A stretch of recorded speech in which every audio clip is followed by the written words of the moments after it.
Alors votre sentiment après la défaite au Racing? On prend un point, c'est déjà pas mal. Hein, on prend le bonus défensif. Ensuite, c'est sûr qu'un match nul aurait été bien. C'était dur parce que c'est vrai que je pense qu'on méritait au moins le nul. Après, c'est le jeu. Donc les Racingman sont bien montés en deuxième période. Nous, on s'est un peu relâchés. Et puis, après, il y a toujours cette partie, Wilkinson qui rate ses drops. Enfin, voilà. Un peu de frustration parce que je pense que malgré tout, on a fait un bon match.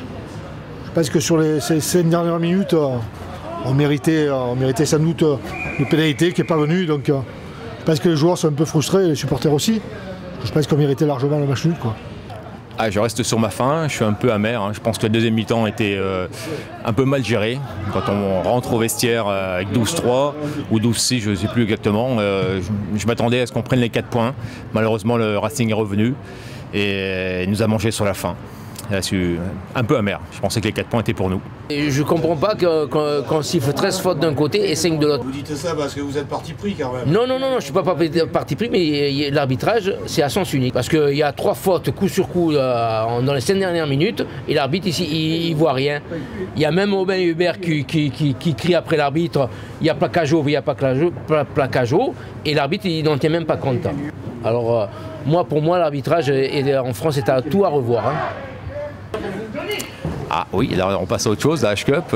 Il y a peut-être moyen de mettre un pied en quart de finale avec le Munster. C'est une grosse réception, un gros match, tout le monde en parle, toute la ville en parle. Ouais, on va voir ça dimanche, vivement dimanche. Je pense que petit à petit, on va avoir la pression qui monte, mais ça va.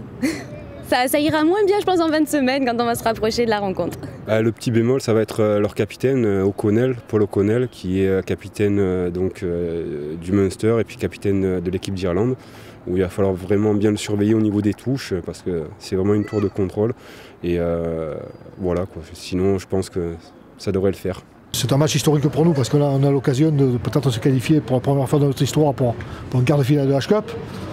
Il sera plein, il y aura des supporters irlandais.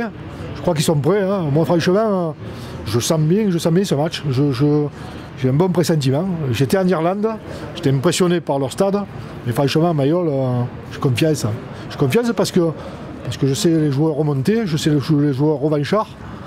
Et je pense qu'il n'y a pas de quoi avoir peur de cette équipe du Munster, parce que le Munster à Limerick, c'est une chose, à l'extérieur, jusqu'à prendre du comptoir, ils n'ont pas été impressionnants cette année. Donc je suis confiant et je parierai même sur un bonus offensif. Je suis plus qu'optimiste.